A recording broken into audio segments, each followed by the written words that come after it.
ಬೊಂಬೆ ಹೇಳುತ್ತೈತೆ ಮತ್ತೆ ಹೇಳುತ್ತೈತೆ ನೀನೇ ರಾಜಕುಮಾರ. ಎಡ್ಮಂಟನ್ ಕನ್ನಡ ಸಂಘ, ಕೆನಡಾ. ನಮಸ್ಕಾರ, ನಾನು ನಿಮ್ಮ ವಿಜಯ ಪ್ರಕಾಶ್. ನಿಮ್ಮ ಬಗ್ಗೆ ಬಹಳ ಕೇಳಿದ್ದೀನಿ. ನೀವು ಬಹಳ ಅಷ್ಟೊಂದು ಸುಂದರವಾಗಿ ಎಲ್ಲ ಕಾರ್ಯಕ್ರಮಗಳನ್ನು ಅಲ್ಲಿ ಸಂಭ್ರಮಿಸ್ತೀರಾ ಅಂತ. ನಿಮ್ಮೆಲ್ರಿಗೂ ನಾನು ದೀಪಾವಳಿ ಹಾಗೂ ಕನ್ನಡ ರಾಜ್ಯೋತ್ಸವದ ಶುಭಾಶಯಗಳನ್ನು ಹೇಳಲಿಕ್ಕೆ ಇಷ್ಟಪಡ್ತೇನೆ. ನನಗೆ ವಿಶೇಷವಾಗಿ ಈ ಒಂದು ಸಂದರ್ಭದಲ್ಲಿ ಹರ್ಷದೀಪ್ ಅವರು ನನಗೆ ಬಹಳ ಆತ್ಮೀಯರು. ವಿಶೇಷವಾಗಿ ಅವರ ತಂದೆಯವರು ನನಗೆ ಗುರು ಸಮಾನ. ಹಾಗಾಗಿ ಈ ವಿಡಿಯೋ ಮೂಲಕ ಅವ್ರನ್ನೂ ನೆನೆಸ್ಕೊಳ್ಳೋದು ಮತ್ತು ಹರ್ಷದೀಪ್ ಅವ್ರನ್ನ ನಾನು ಮತ್ತೆ ಅಭಿನಂದಿಸಲಿಕ್ಕೆ ಬಹಳ ಸಂತೋಷ ಪಡ್ತೀನಿ.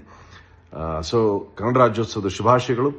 ಇದೇ ರೀತಿ ನಮ್ಮ ಕನ್ನಡದ ಒಂದು ಸೊಗಡೇನಿದೆ ಅದನ್ನು ನೀವು ಅಲ್ಲಿ ಉಳಿಸಿ ಬೆಳೆಸ್ತಾ ಇದ್ದೀರಾ. ಶುಭಾಶಯಗಳು, ಅಭಿನಂದನೆಗಳು. Thank you. ನಮಸ್ಕಾರ. ಎಡ್ಮಂಟನ್ ಕನ್ನಡ ಸಂಘದ ಎಲ್ಲ ಕನ್ನಡಿಗರಿಗೆ ನಮ್ಮ ಸಿಹಿ ಕುಟುಂಬದ ಅಭಿನಂದನೆಗಳು ಮತ್ತು ನಮಸ್ಕಾರಗಳು.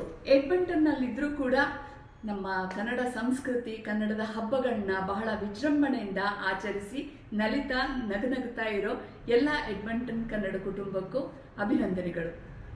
ನಮ್ಮ ಕನ್ನಡ ರಾಜ್ಯೋತ್ಸವ ಹಾಗೂ ದೀಪಾವಳಿ ಹಬ್ಬವನ್ನು ನೀವೆಲ್ಲ ಆಚರಿಸ್ತಾ ಇದ್ದೀರಾ ಅಂತ ತಿಳಿದು ಬಹಳ ಖುಷಿಯಾಯಿತು.